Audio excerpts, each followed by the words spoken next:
repeated rehearsals, and plenty of fine-tuning. We are continually tweaking our approach because the art of public speaking is evolving in real time. But judging by public response, our basic regimen works well.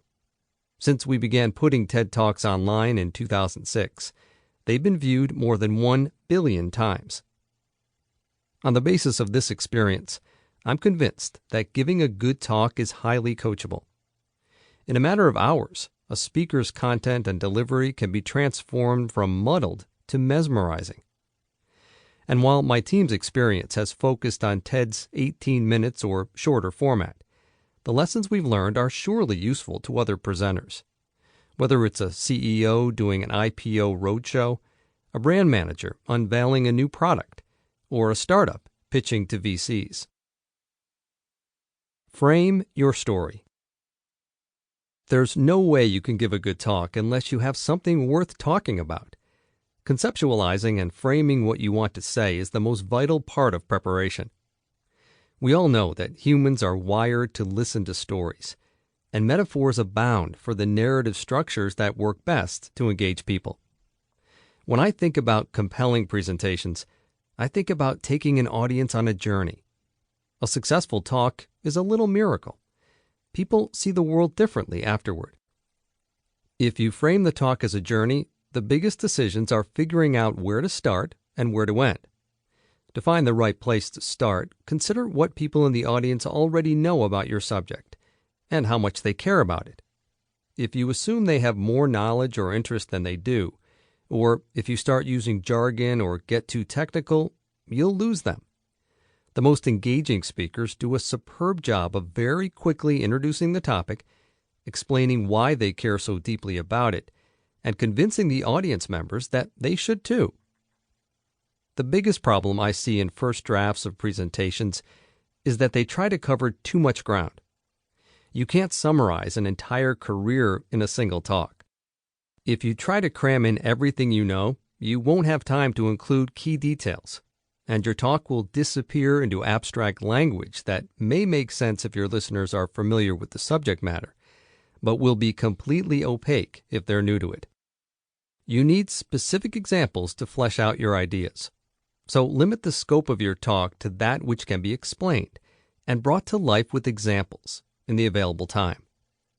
Much of the early feedback we give aims to correct the impulse to sweep too broadly. Instead, go deeper. Give more detail. Don't tell us about your entire field of study. Tell us about your unique contribution. Of course, it can be just as damaging to over-explain or painstakingly draw out the implications of a talk. And there the remedy is different. Remember that the people in the audience are intelligent. Let them figure some things out for themselves. Let them draw their own conclusions. Many of the best talks have a narrative structure that loosely follows a detective story. The speaker starts out by presenting a problem and then describes the search for a solution. There's an aha moment, and the audience's perspective shifts in a meaningful way. If a talk fails, it's almost always because the speaker didn't frame it correctly, misjudged the audience's level of interest, or neglected to tell a story.